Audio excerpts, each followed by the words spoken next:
These things saith he which hath the sharp sword with two edges.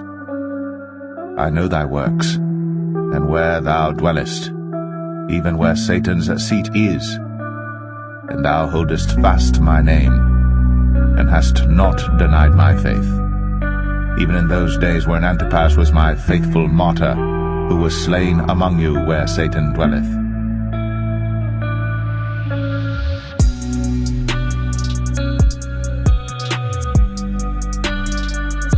And Antipas was my faithful martyr, who was slain among you where Satan dwelleth.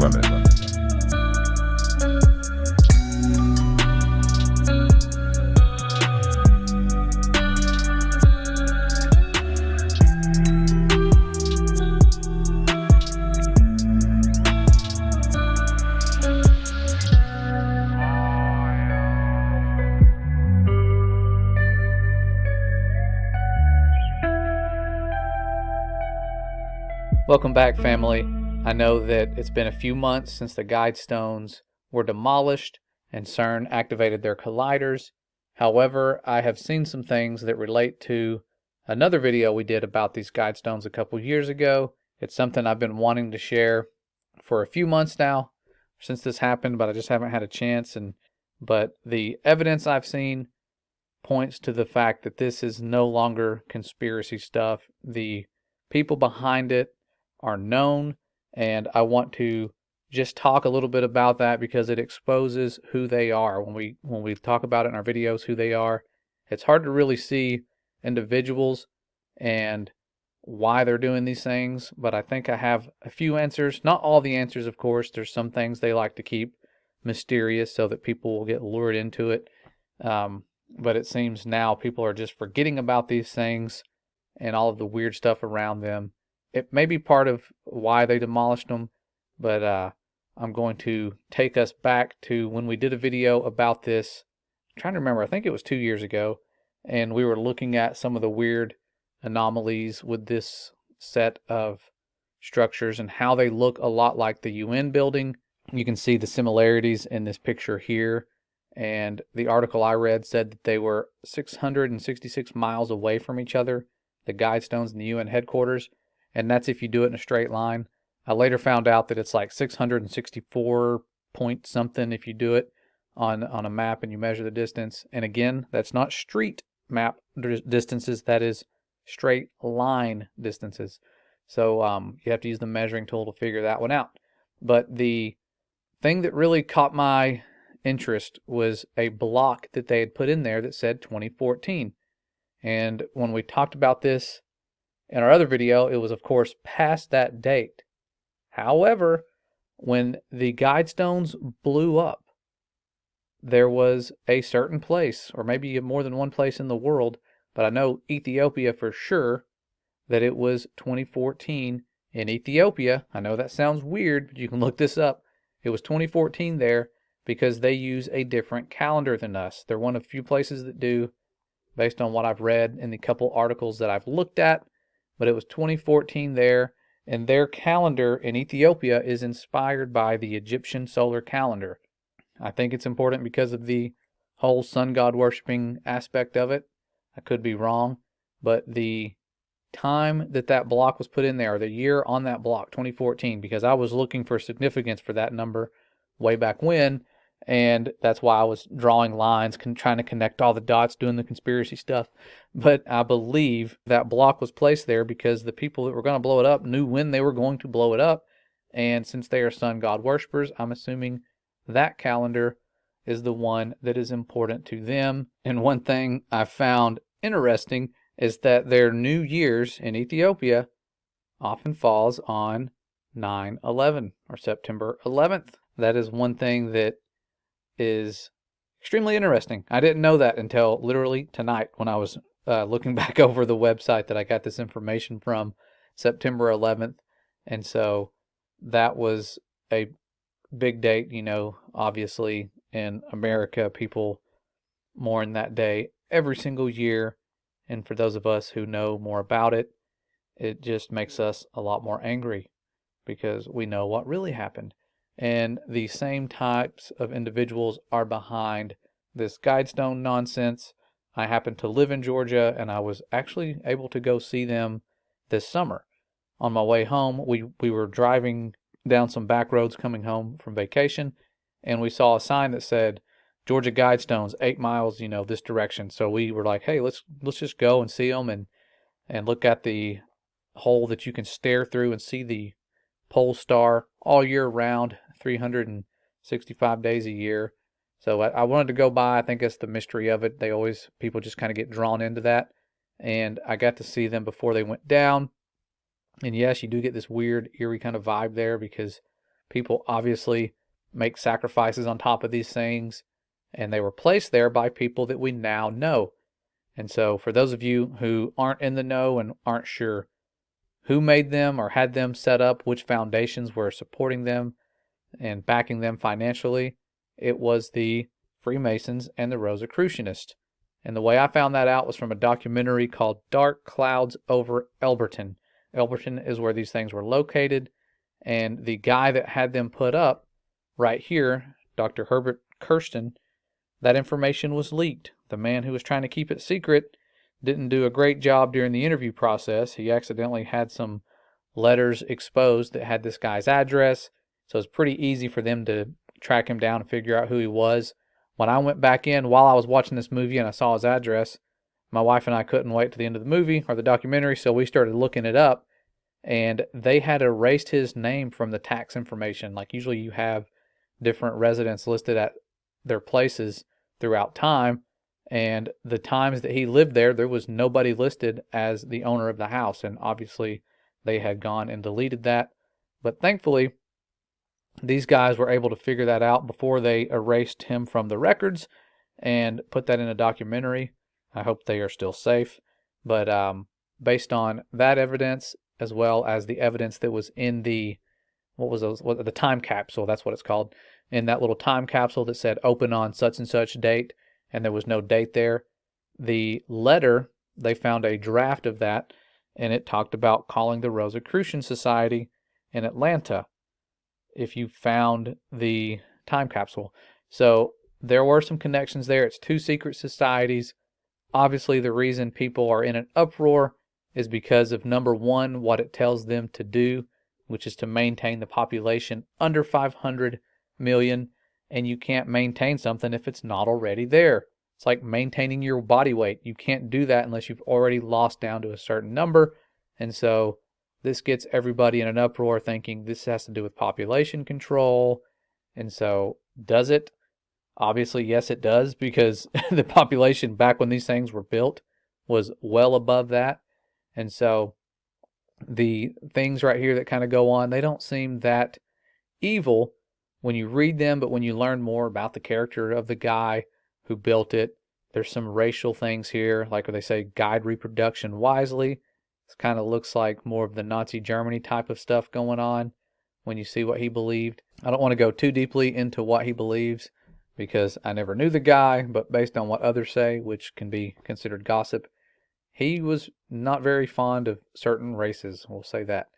And so this wasn't just the work of one man, though. This guy couldn't have done all this by himself. The Masons helped fund it, and so that is something very alarming. They keep a lot of secrets, and there are a lot of good people out there who happen to be involved in this organization, kind of like with NASA. There's a lot of good people that work in it and just are unaware of what's going on up top, as this structure, this sort of fraternity of individuals has just spread far and wide. It's a giant power structure, and recently I found out there was actually a third political party back in the 1800s that was called the Anti-Masonics, and they were against that power structure that was growing.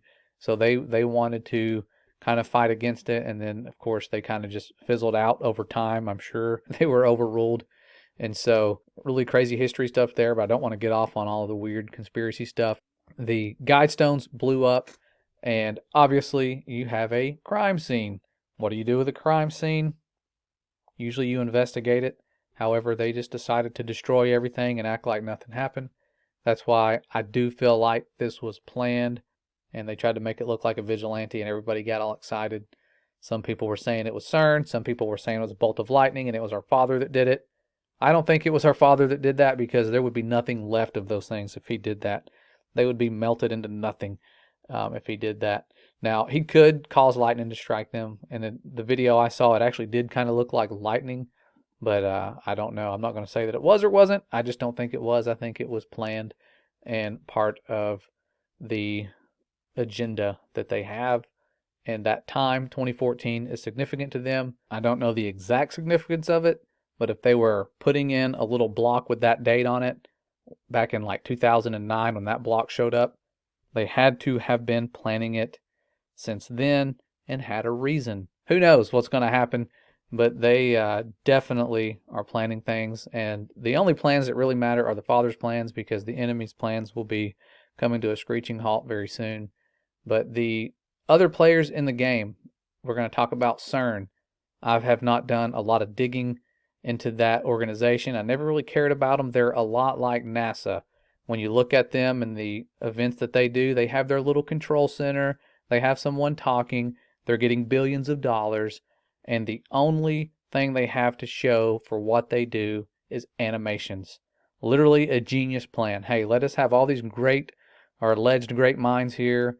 Lots of people working, looking at TV screens, our 666 logo plastered everywhere, and then just continually give animations and receive money and have some little blips on the computer screen show up to prove that we're doing stuff. And they're investigating our origins, looking for this little, what do they call it? Their God particle that they want, to show us how we all started. And of course, NASA, when they're looking into the deep space, they're trying to tell us more about our origins and how we started, how that explosion happened from nothing. And so more of the same, but where it gets really weird is when you start to look at things that I had never heard of until the day before I finished working on this video. This was a thing that I didn't come up with on my own or research and find out. My brother actually came to me and said, "Hey, did you get the video I sent you?" And I said, "No, I haven't had a chance to see what you sent me." And he goes, "It's about CERN and where they're located." And so I looked up the video. It was this TikTok video. This guy was reading Revelation 2, verse 13, where it actually mentions the location of Satan. It literally says where he dwells, and it gives a name of a person that was martyred there. And so this guy, being the genius he is, looks up the place that this happened. And so, of course, it brings you to a Wikipedia article, and it tells you that this happened in Lyon, which is now Geneva, Switzerland, or near that area. It's like the same little area. And that is where CERN is located. So many people have been fixated on CERN and saying they're doing all these evil things, and I just kind of thought, most likely not, because they're so much like NASA. They're just fake. They're taking money, trying to get people to believe in false science. However, after seeing that and finding out that this was the location of allegedly where Satan dwells, it makes sense that they would establish this place. And when you go back and look to when they established it, I didn't know this. They were founded in 1953. So they are pre-NASA. Look at the countries that are involved: Belgium, Denmark, France, Germany, Greece, Italy, the Netherlands, Norway, Sweden, Switzerland, the United Kingdom. And then look at NASA and who they associate with, the countries that they are in cooperation with: Belgium, Denmark, France, Germany, Italy, the Netherlands, Norway, Sweden, Switzerland, the United Kingdom. Like, this stuff is copy and paste for a reason, because it's the same world powers, the same ones that are involved in things like the Antarctic Treaty. Belgium, France, Norway, Japan, United States, Russia, like I guess you have up here the Russian Federation back then, and the USSR back in '59. So it is obvious that it's the same powers, and people ask why would every single space agency lie, and all of these people, they all have the same power structure at the top, and the little ones on the bottom, most of the employees aren't really in on it, but the ones up top that are doing these things and taking our money and robbing our precious children of their minds by feeding them these lies and animations is something that has been going on for way longer than NASA and company has been started. This stuff is repeats from Babylon and Egypt, and we'll be diving more into that stuff here really soon.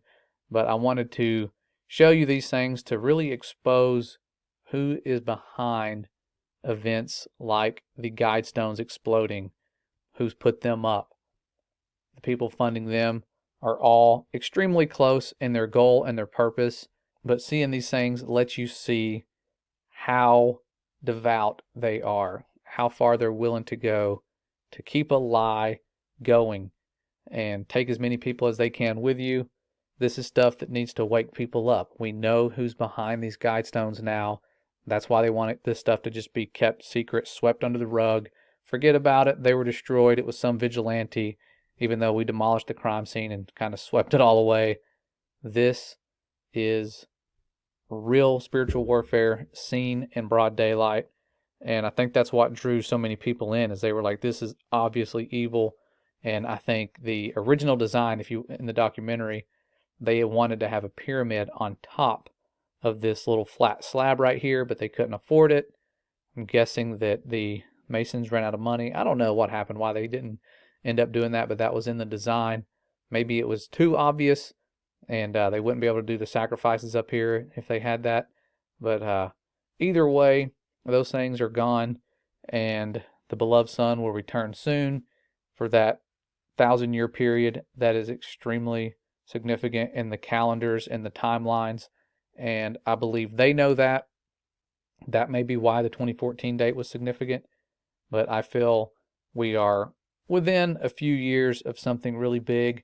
I don't know exactly when, because obviously there's multiple calendars, there's different ways of studying the calendars and figuring out where we are.